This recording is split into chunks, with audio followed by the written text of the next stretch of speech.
to become a good lecturer, it's not from one day to the other I enter the room and I'm a good lecturer.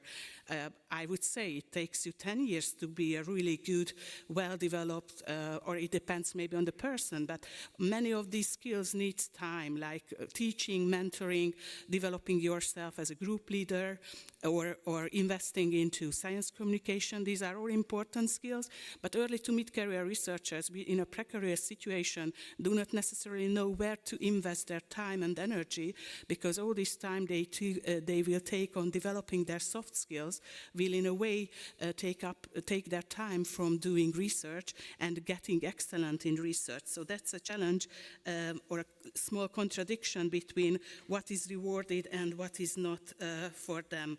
There are also specific challenges which I would like to outline with this quote that if you want to go fast, then you need to go alone, but if you want to go far, you need to go together. That means that teamwork is very important in many fields of research, and what I would like to outline that especially if we want to face the largest societal challenges of these days, we really need to have interdisciplinary research groups, and in these research groups there is also a large space to accommodate researchers with various competencies, some who are good and they complement each other's skills, and that's a very nice environment, and it's a very positive thing to have a kind of teamwork, and it's really important. But what is a little bit a problem, that not all of these skills are recognized. For example, at a university,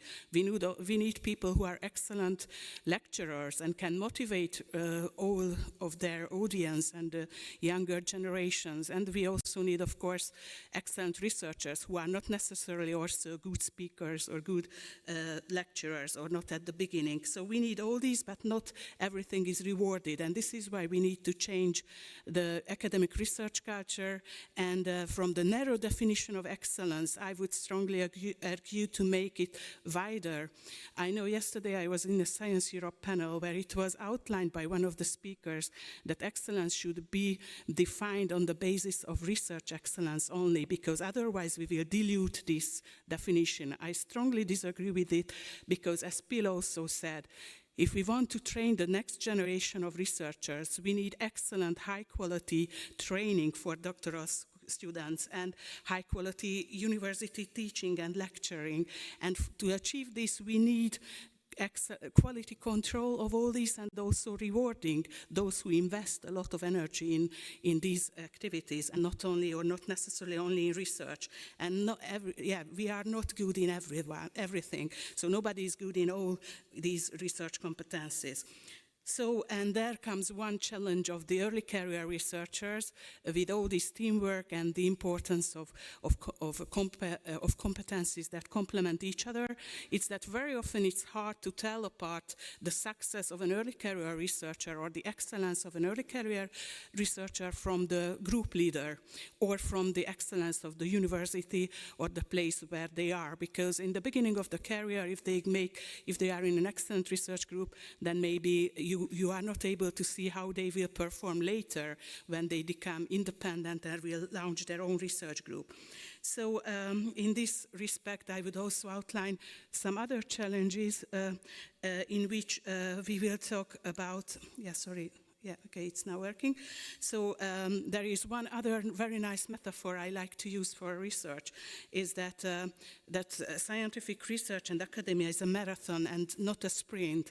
And that's, again, something which is problematic for the early career researchers, because they are evaluated after 100 meters in a road which is a marathon. So they will be evaluated at the very beginning point of their career path, and especially those who have difficulties. For example, career breaks due to maternity, or the gender bias which affects many women in science, or those who are first-generation academics, or every unprivileged group, let's put it like this, will be in the first 100-meter run maybe underperforming, at least according to this evaluation, and it will not show how they would perform on the marathon. And this will mean that the mature effect will be strengthened, and those who are excellent in the beginning will get more funds and will be more successful. And this is something we really need to take into account when we are assessing early to mid-career researchers. One more point, which is a challenge, is that it's not good to change all the time the metrics and the evaluation, because uncertainty in the different assessed and rewarded skills will make academic life of early to mid-career researchers and then planning of their precarious positions difficult. Some solutions I will show last but not least. I have already outlined that we should change this publish or perish culture. It's extremely important. And so in this respect, we need to advocate for everything I said before, so that we should widen and reward and recognize more various skill sets in academia than what we do at the moment, because we don't want young career researchers to only be maybe focusing on research and I mean only on publications and nothing else. And also we would need to try to work on equity, diversity, and inclusive measures to recognize maternity leave and all kind of handicaps of those who let's call it like this, sorry if it's not maybe a politically correct word, but all these things that might not really reflect the excellence of the person, but are about the circumstances of their lives. And I know it's very hard to assess, so I don't have real solutions on how to do it, but I think that's something we need to do together. And a last point here where I would like to outline one of the role of the Young Academy of Europe and of the Marie Curie Alumni Association is that we have launched a platform to help researchers to write narrative CVs, because in Western Europe there is a tendency to think that these narrative CVs enable you to describe these kind of career breaks, or if you had any hindrance during your work.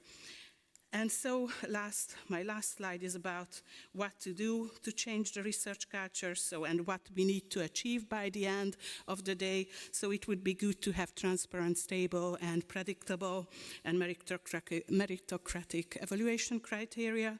And we also need, these will also need to be internationally accepted, because there is a high mobility of researchers, so it's not working if the same skills are not recognized everywhere, or based on this you will face some issues. And last but not least, I would like to outline that we need to collect data and best practices and discuss among us. That's one of the best things in Quora. There is a lot of possibility to exchange ideas and discuss important things. And with the research group of Quora, we are planning to do 3 major points. Try to work on how to assess doctoral candidates' performance and research. Try to work on how to check the best practices about how postdoctoral grants are assessed by funding agencies, and then also about the habilitation process, so how people can advance in their career path. And I would like to ask everyone to join us in this initiative, to join forces in this research group. Thank you very much for your attention.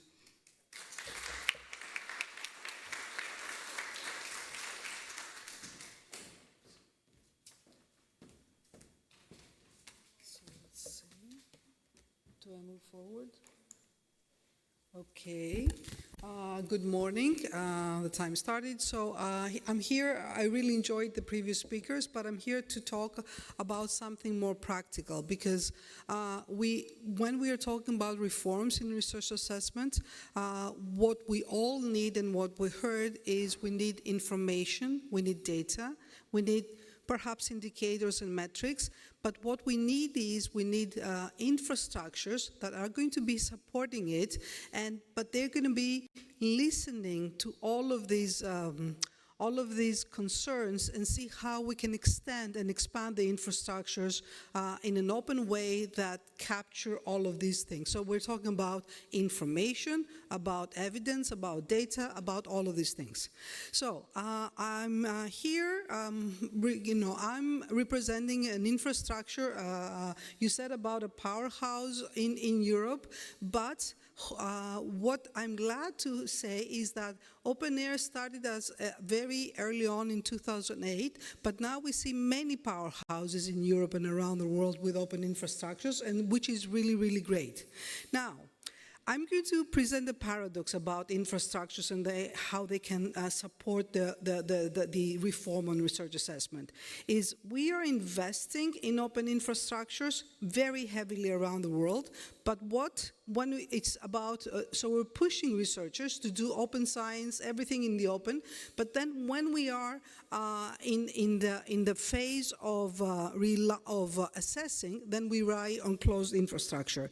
And what we see is that this has to change.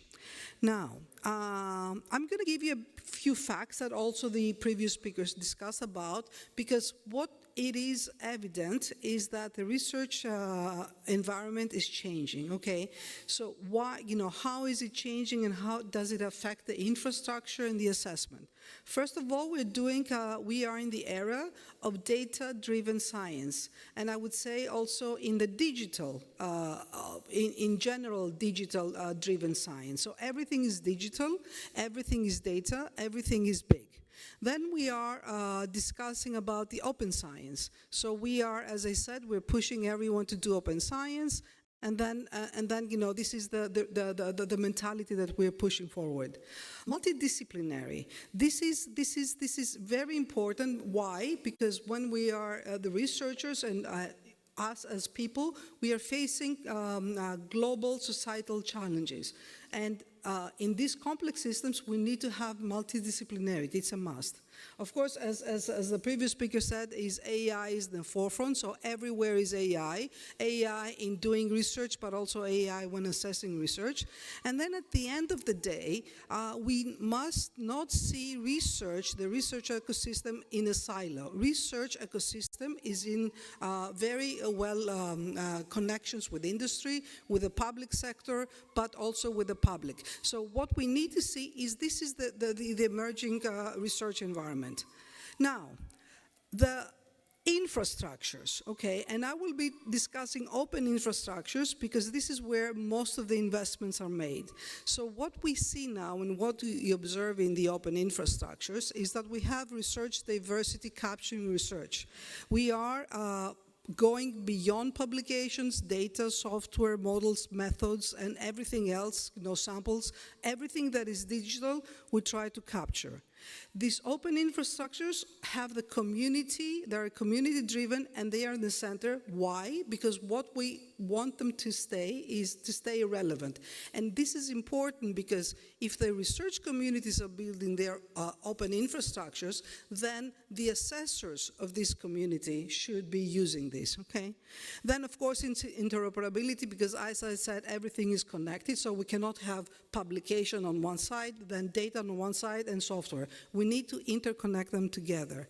And of course, it's about cost efficiency, right? When we are spending a lot of money on open infrastructures, but we are spending it, collectively and collaboratively in Europe and around the world.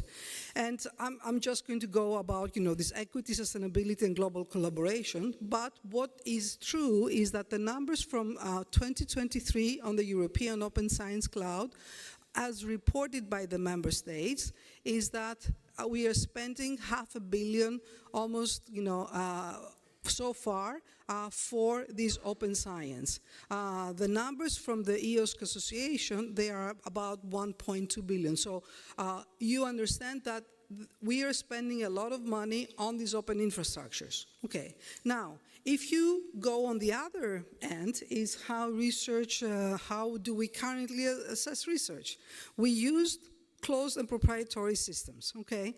Then we use systems that have restricted access, that they have siloed information, so data is often fragmented, locked, and whatever. We don't know the processes behind. We have a venture lock-in, we know the big players, who they are, and then the most important in bringing the reform here is about that these are very, very narrow and very limited. We're talking about publications and citations, and that's it, okay? So this has to stop. So what the argument is that we are spending tons of money on open infrastructures that capture everything, and then we're using just some limited and narrow systems in order to do assessment for research, okay, the traditional assessment. Now, how do we go about it? So what are the blocks of overgoing this direction? Is, first of all, when we have these infrastructures, there is a technical complexity. But luckily, we have the capacity and the know-how and the capability to overcome this. What we need in Europe is just the communities and the member states and the European Commission and everyone to come to align, and also to align the rest of the world. And this is the job of infrastructures like open air. Of course, I'm going to be discussing about sustainable funding, because we are doing that if you compare to the narrow publication, citation-oriented money, okay, the funding, and the funding of the research of the open infrastructures, what we get is peanuts compared to what they get, okay? And this has to be addressed somehow. If we want to propagate openness in the assessment, okay, we need to invest on it. On the other hand, is that there is on open infrastructures, and this is what we have to admit, there is an issue of quality and trust. Do we have qualitative data? Okay, I think we do. Okay, and if we get a mass, a critical mass of users, then the users are going to be the ones that are going to be assessing the data of open infrastructures. Resistance to change, I put it there. There is some resistance because, the people who are doing, who are using the closed infrastructures, they are very used to and they're very well tuned to these systems. So I wouldn't say it's a resistance, but, it's a challenge to change. Now, I will go to the Quara working group, just I think I have one slide. What we have is, what we are trying to do is that we say, okay, open infrastructures exist out there, okay? And they're becoming, we're becoming the more and the merrier, as I would say. But how can we enable institutions to use this? How can we change the mindset of institution executives in order to start using open infrastructure, perhaps for a period of time parallel in what they are used to, but how we can do that. And also, the most important thing is that what we need to tell organization executives is that, yes, the current infrastructures, closed or open, we touch upon the research outputs, okay, data publication software. What we need to, and I hope that this could be a part of the discussion later, is that these open infrastructures, they need to be broader in order to capture teaching, teaching aspects, innovation aspects, all of these aspects. So what is our work plan? First of all, we are developing principles and characteristics of open infrastructures, but because many organizations have done that. What is fit for responsible research assessment? What is the specific thing? Why we're doing that? Because in the road to the change, what we want to tell the executives of the institutions is to say, this is what you need to pay attention to that. There are going to be many open infrastructures out there. We know quite a few around the world. Let's see, what are these, what are the characteristics? In order to do that, first of all, we collect case studies from institutions that are already transitioning or they're thinking of transitioning. And also, we conduct interviews to find out what are the barriers. What is it that keeps them from switching from closed to open, okay? That's one part of the subgroup. The second part is, and if I may, is that we're going to be getting this for open consultation in December, and then this is in progress. So if you can contact us, we would be really happy to see, how to put your story, your interview in there. Now, the second part is that, again, remember, this is to enable institutions to change to the open, is that we need to make them understand, because what we're doing is we're developing a conceptual, what we say, reference or non-reference architecture of how the various components of the infrastructure infrastructures fit together. And why is this important? Because institutions are already investing in open science. They have their repositories, they have their, the CRIS systems, they have their data centers, computing and storage, they have everything.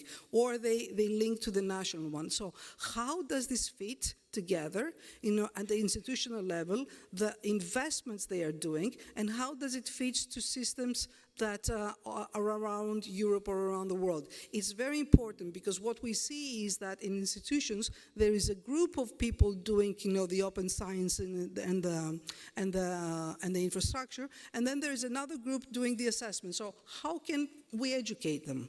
This is the goal.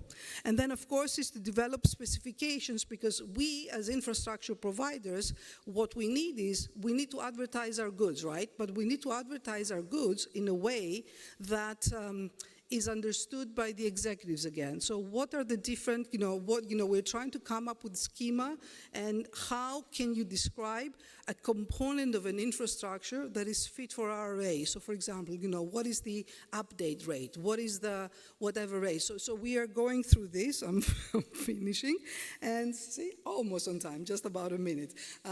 So this is what we're doing, and we would be happy to have you work with us. Thank you.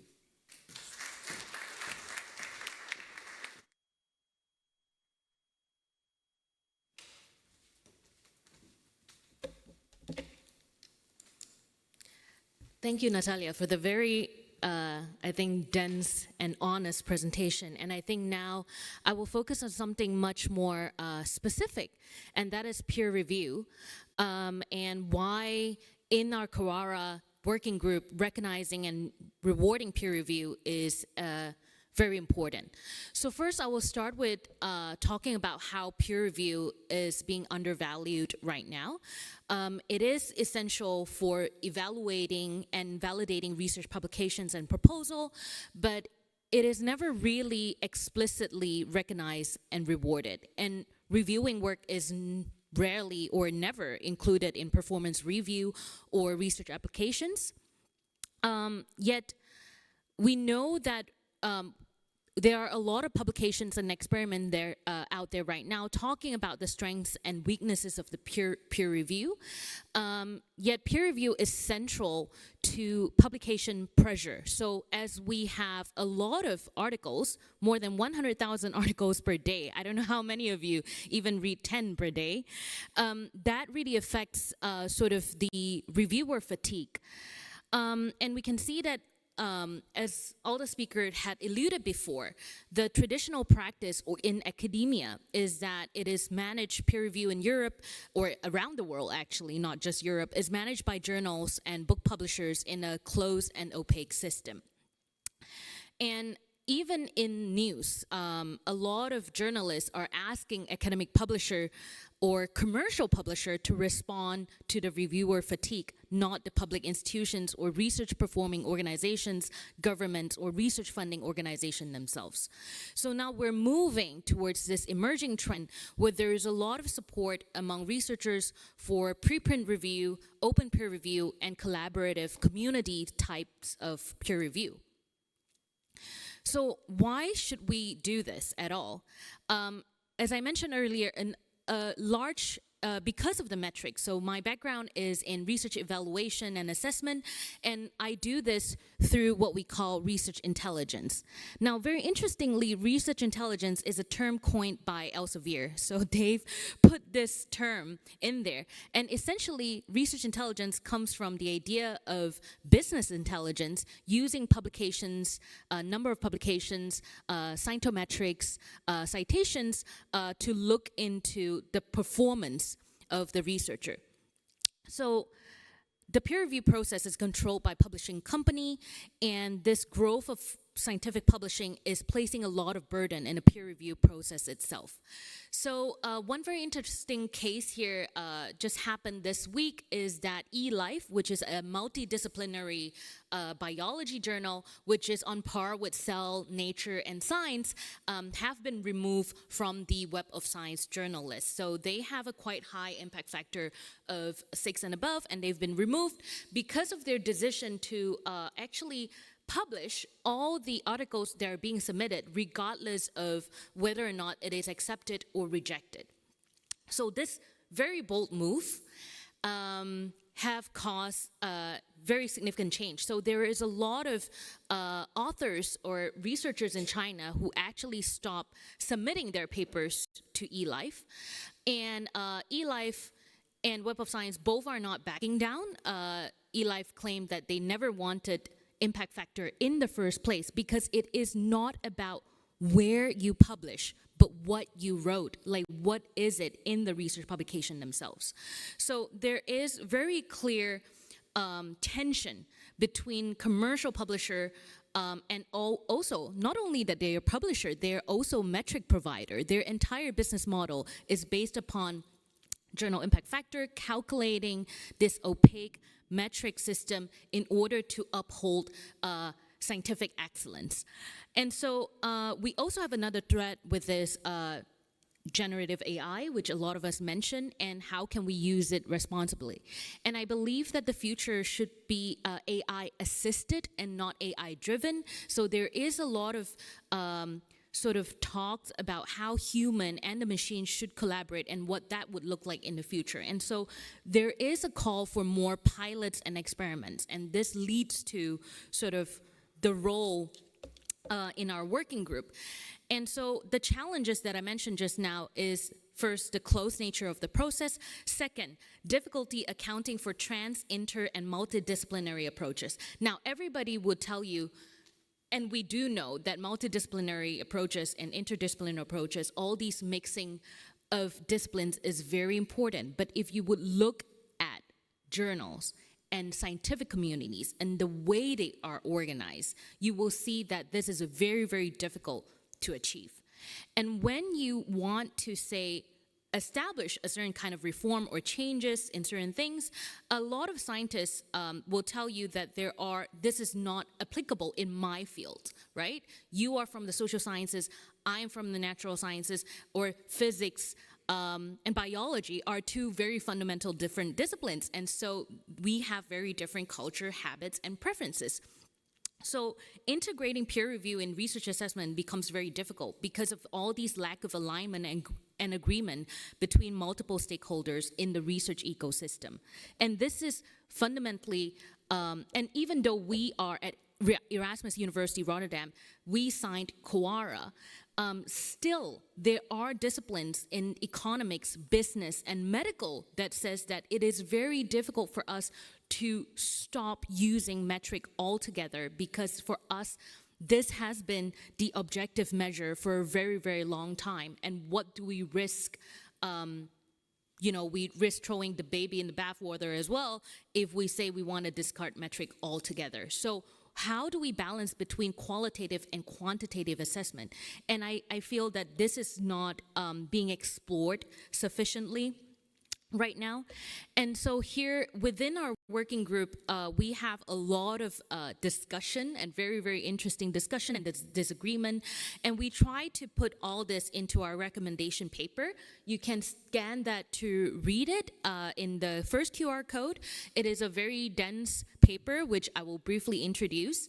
And right now we're collecting public feedback. So first round of the paper, it was written between March and June, and we've been collecting feedback from the QARA working group chairs and the community members.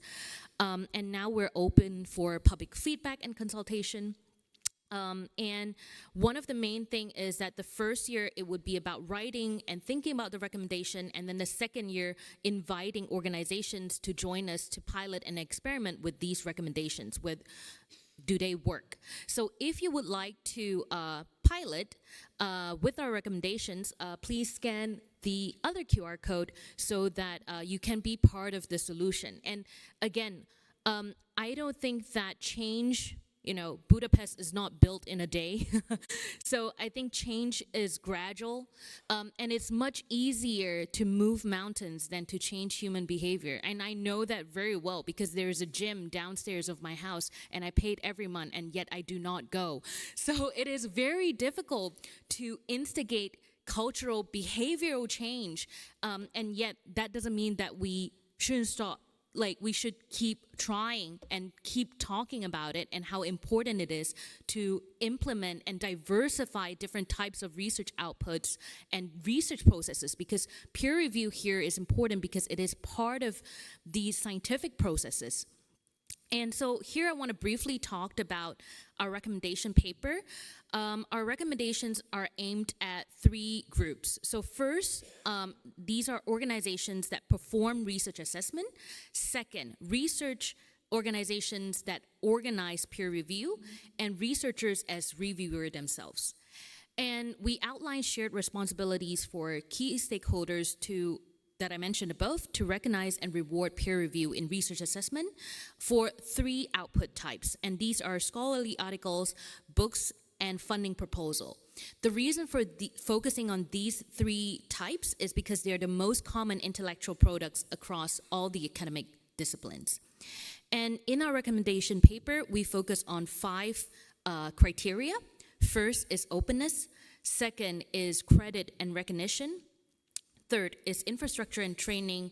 Fourth is fairness and sustainability. And finally, assessment. And I think that Natalia had mentioned really well just now that while we're talking about infrastructures and solutions, the evaluator and assessor are on the other side of the table. And the goal here is to see that whether or not peer review can be this object where we put both of these parties together and really look at research as an integrated ecosystem. Yes, that's all to my presentation. Thank you.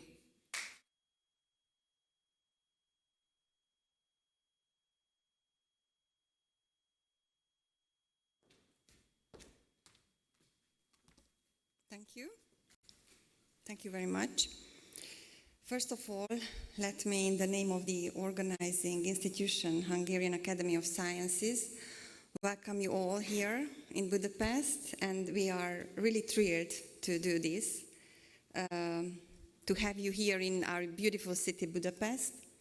And I hope also that even though the weather in November, I apologize for this weather, is not like we might wish to be, but still I hope that the charm of this city, the cultural vibrancy of this city may give you some very good memories, and it will remain some undiminished and very pleasant memories with you when living.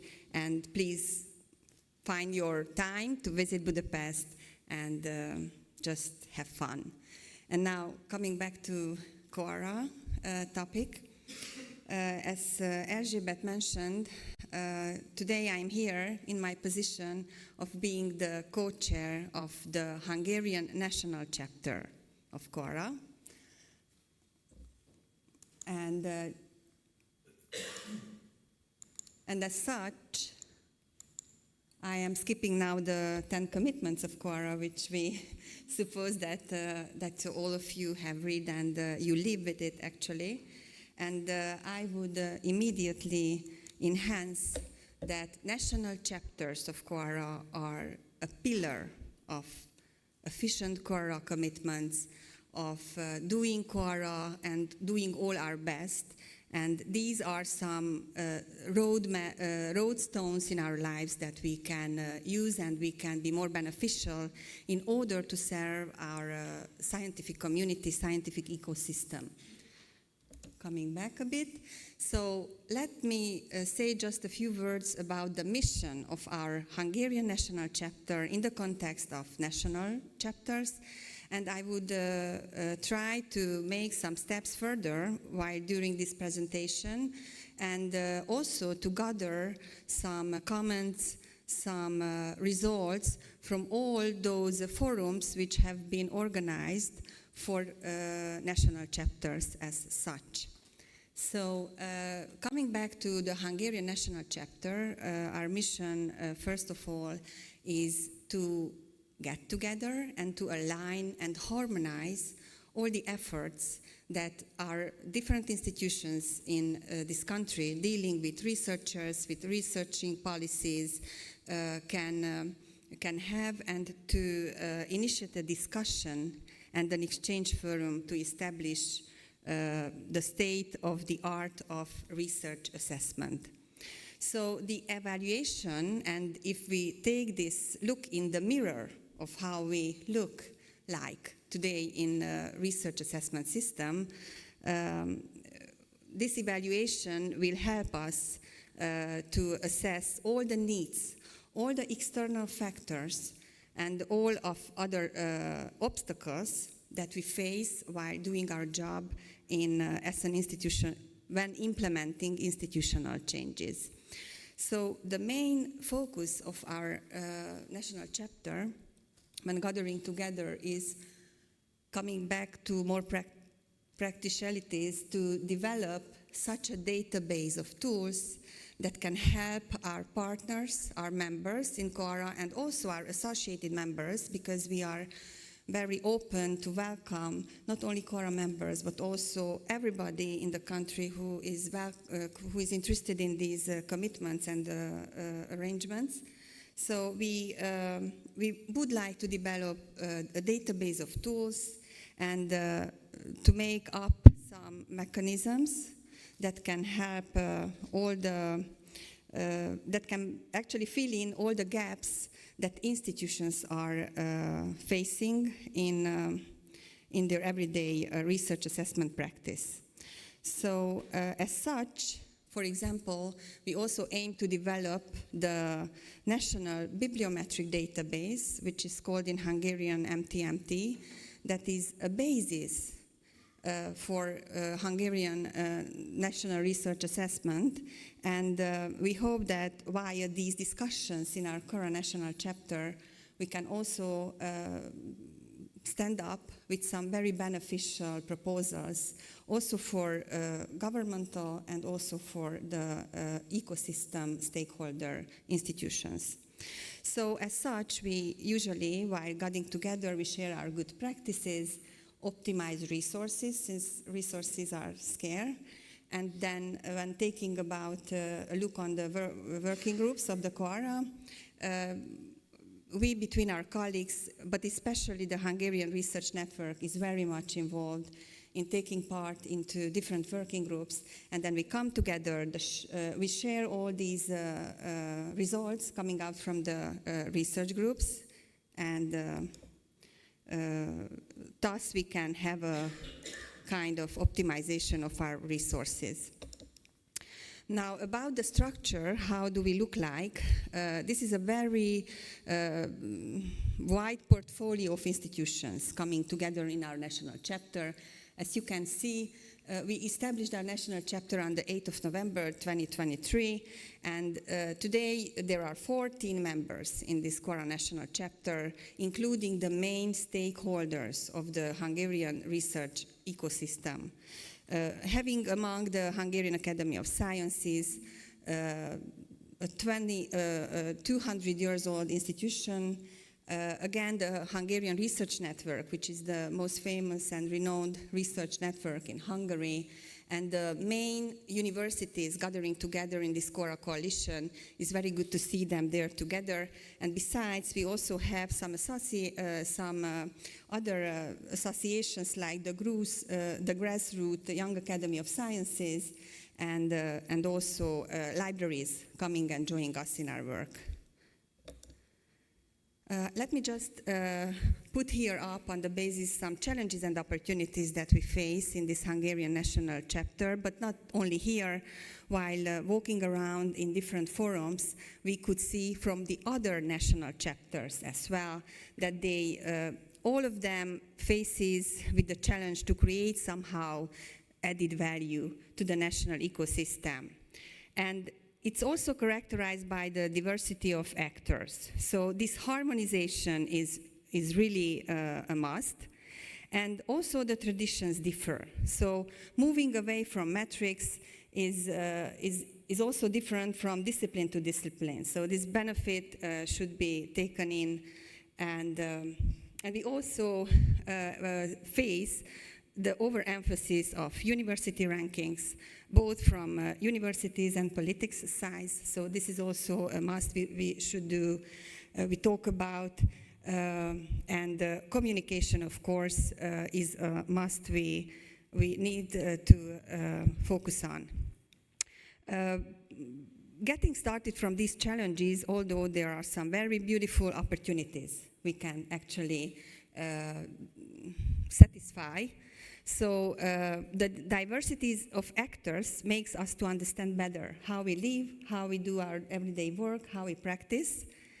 And of course, there is an intention, the engagement of the central decision-making makers to initiate this change in their institutions. So this is a purpose of our gathering together, and we benefit of the very active and very hard work of the Young Academy of Europe, Hungarian Young Academy, and also of Young Academy of Europe, who organizes webinars, organizes seminars in order to spread all what we can do out from Quora. And we use all these opportunities like World Science Forum, the open forums of Hungarian Science Festival, which is open for everybody, different websites, institutions to boost and to spread the idea of Quora, of living better via Quora. Just some main points emphasizing that how can we do actually when coming together in order to know one size fits all usage of our ideas, of thinkings, how can we cope with this? We all the time try to be as flexible as possible and listen to each of us, share best practices. This is very important, and if possible, to have some efficient Quora ambassadors. And I am just putting here for you some guidelines, which I won't have time to explain out, but it's very important that we bear in mind that these Quora commitments indicate a fundamental change of beliefs in heads. It takes a long time.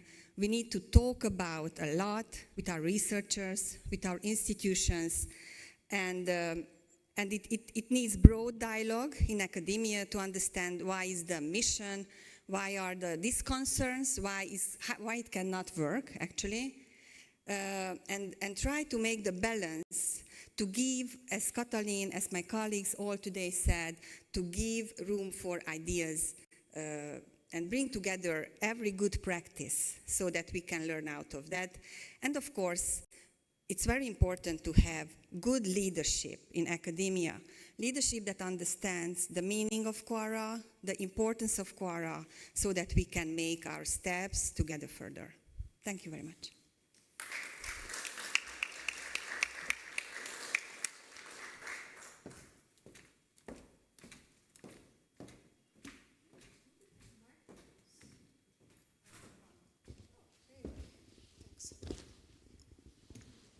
Question, does it work? It does. Okay, thanks a lot for the lovely very insightful presentations to all of our experts. And now it's time for discussion. So once again, I'm going to make very good use of my role here as moderating the discussion session. I will also take my chance to bring some of the recurrent questions that are lingering in this great coalition to you, but I cannot encourage our dear audience enough to also think with us, discuss with us, bring your questions, take your chances, okay? Especially in the second half of the panel session. Also, dear presenters, feel free to reflect on each other's commentary and potentially even ask questions from each other. But to open the discussion, let me come back to, I think it was Phil's statement or metaphor, thinking of the research assessment reform as something, or research assessment as something that where we need to speak the same language, but still we need to serve a diversity of research cultures. So speaking of research cultures, We know that, and we learned that also from your presentations, that early career researchers are in a very exposed position, in the sense that they need to educate themselves, they need to arrive into the game first, and still, although they have the biggest potential to change the system for the better, they also sometimes need to comply with conflicting pressures, right?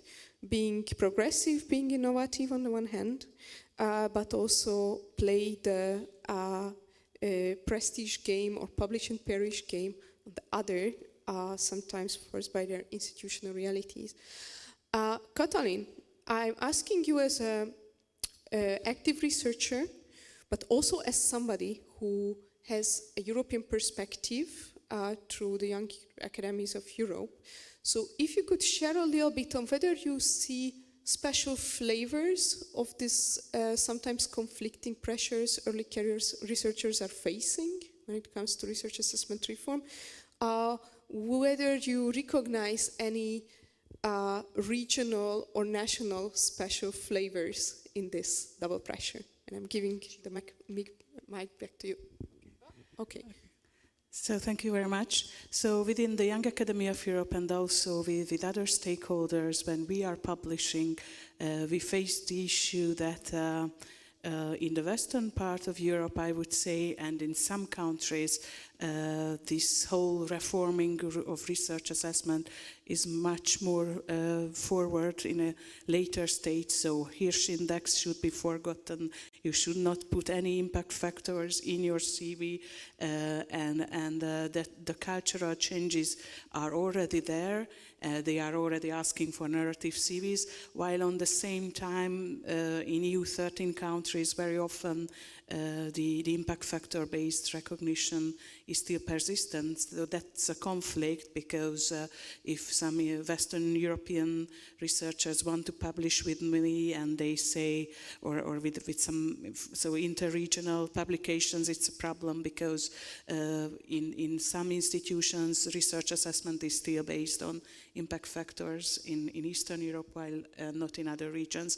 And the one point that has been maybe mentioned already by somebody speaking today is that indeed we should not forget that in the feudalistic and a little bit nepotistic research culture that we had during communistic time, or even so during in EU 13 or in Eastern Europe, has been recently changed to this more objective looking number-based scientometric data, impact factors, where you can a little bit with the numbers are maybe even better than when the decisions are made on nepotistic things. So this is why maybe we are still a bit more stuck to these practices.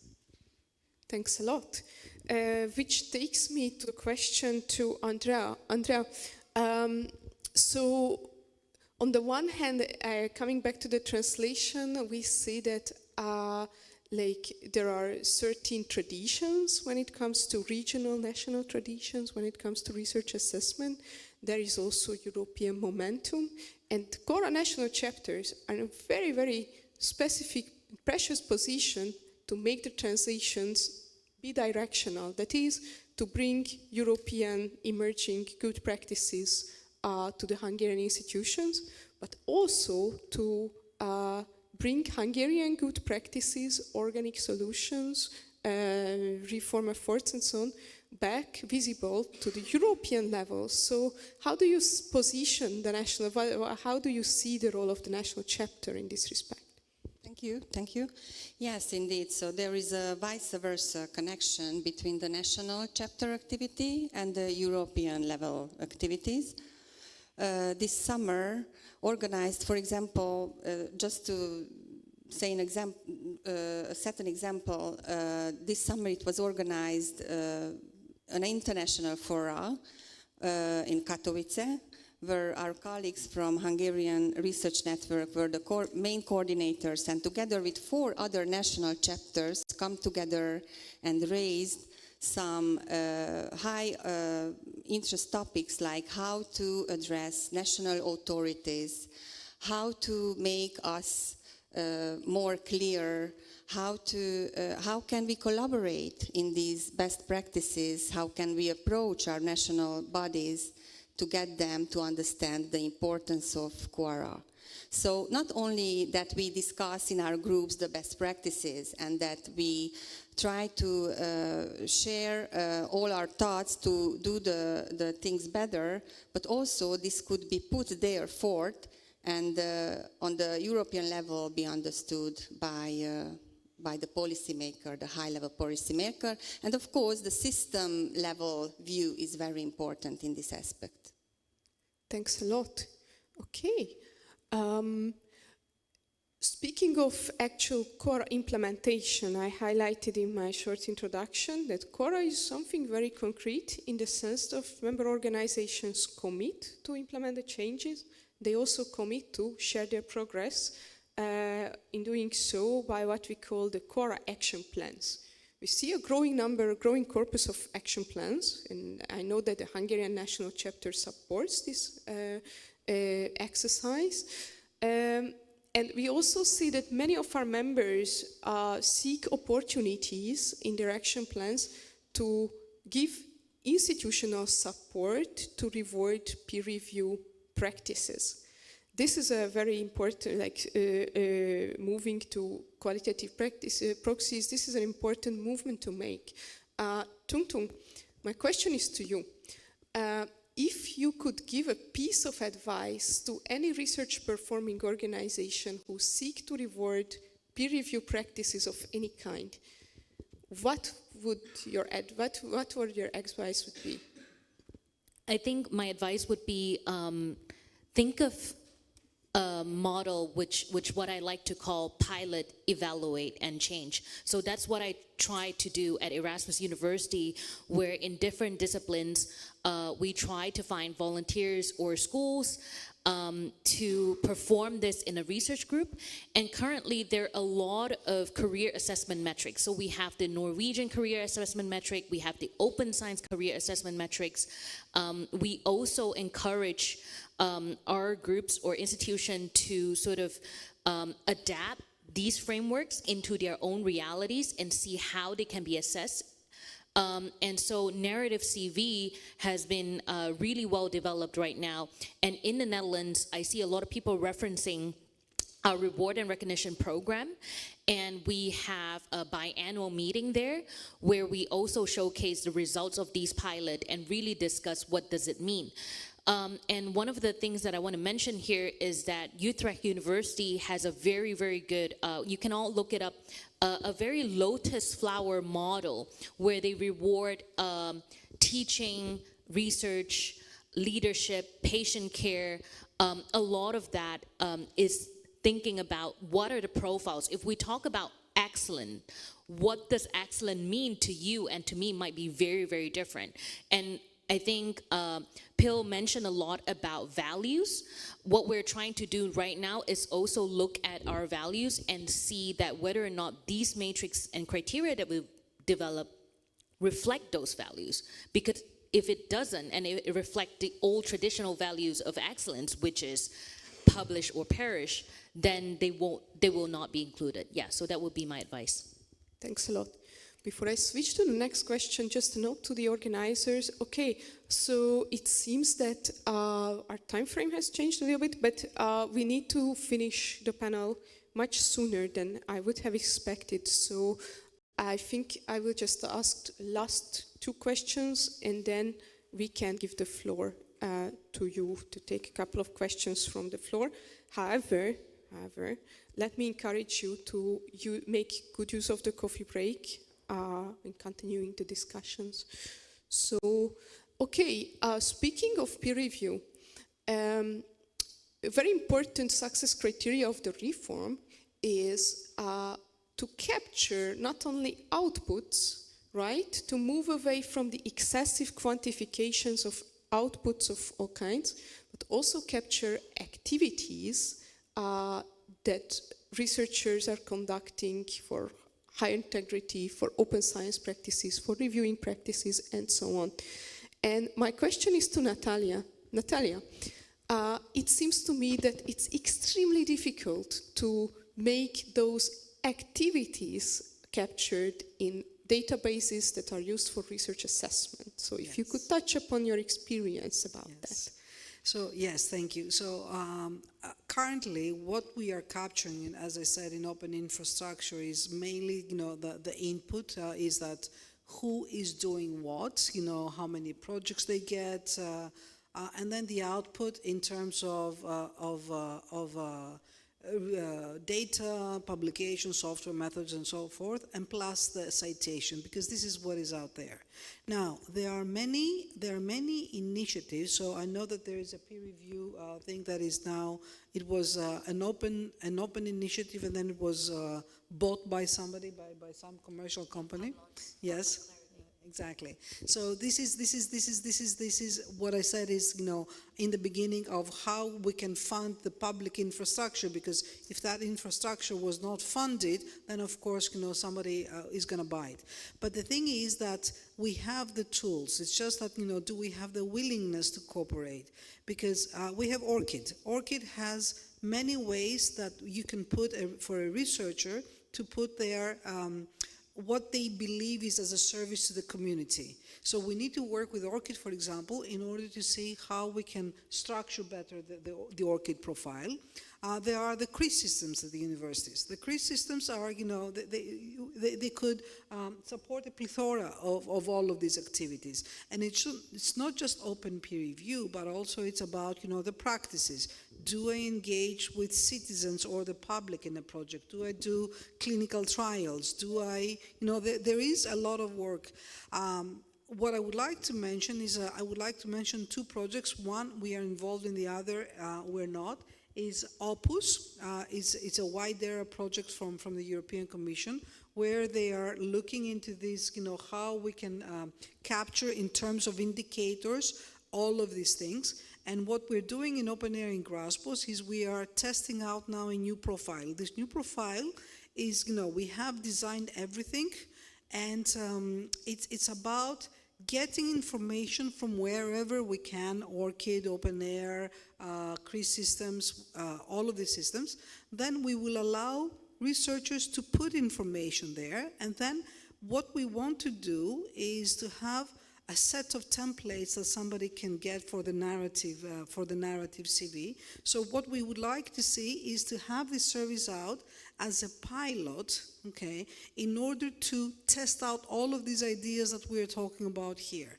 So this is, by doing it, we're going to see what are the limitations in infrastructures. Where are we going to get this data from? Then, when we have researchers entering information, how can we trust it? Because yes, as a researcher, I can say I'm the best in the world. I brought disruption. Okay, we know all the big words, but where is the evidence that is supporting the disruption? So this is what we're trying to do, because at the end of the day, is that we can talk for years, all of this, but when we have the tools in order to put them out there in the community. So if there is anyone in the room that would like to talk to us to test out this researcher profile service, we call it. It's not a researcher profile, it's a service. But this is what we need to gather. Prizes, awards, industry, innovation, teaching, training. If I am devoting my time in order to do an extra open science training, how is this captured? Stuff like that. It's not just the research outputs. Thanks a lot, Natalia. And so to finish the official part of the panel, Pil, my question to you. So what we see is cultural change, policy change happens, the policy change happens most of the time on a top-down manner. It's decided by research funders, commission, ministries, and so on, or executive level of research performing organizations. On the other hand, what we want to, I think we can all agree that the reform will not be successful if only those perspectives are reflected in the new eras of research assessment. So how do we make sure that active, real, young researchers' vision of research assessment is also integrated in the big picture? And what are our chances to push forward the reform also from a bottom-up perspective? A seat at the table, a seat at all tables for doctoral candidates and postdocs. I think this is a wonderful experience. First of all, sitting here with all of you, when I sit in such a room, I immediately get a lot of new ideas, things I should have thought of. I'm inspired by what you say, and I hope that you take the same away from all 6 of us. But when I come here as a representative of doctoral candidates, Andrea, why is Stosh not a member of the national chapter? I think your chapter is amazing. You are a stellar, by standards of the national chapters, the Hungarian chapter has high standards, but I lack the representatives of doctoral candidates. I don't see them embedded into the national chapters in general. So it's not on Hungary specific, it's a general question. Most research in Europe is done by doctoral candidates and postdocs. That's the majority of researchers. They're being assessed all the time. The most famous piece of research assessment, that's the doctoral defense. It's not peer review. Many doctoral candidates do peer review for their supervisors, unrecognized, unrewarded. So unofficial. Thank you, Katalin. So also, again, like the pilots you're developing, you have to also create a room where it's the doctoral candidates, the postdocs, without the supervisors in the room. Katalin is amazing, but Katalin is someone's supervisor, I have to say. She's not an early career researcher any longer. She's a mid-career researcher. And also please acknowledge that we come in many spans, that we come from PhDs, the R1, the R2 to the R3. And there is a tendency that the seat at the table starts at R3. That's simply too late. If you want to make a culture change, it has to happen at our one level. It has to happen in the doctoral education. So a seat at the table. Thank you. Thank you. So, dear audience, I think I seriously mismanaged your expectations here. Apologies for this. I think we are pretty much forced to finish the panel, and I also don't want you to keep you away from your well-deserved coffee break no longer. However, let me encourage you to bring your questions either to our wonderful panelists or to me if you need to. If you have any questions to Cora practicalities, do find me during the coffee break. And without any further ado, let me say a big thank you, nagy köszönöm, to all our wonderful panelists. Thank you for ALEA, the Hungarian Academy of Sciences, for organizing this session. If you remained Cora Hungary, or if you would like to zoom out to a more global perspective, come back on the 22nd of November, where there will be a second Cora panel co-organized by the Global Young Academies. Okay, you will have your chance to meet Cora steering board members and ex-steering board members as well. And thanks a lot for your attention once again.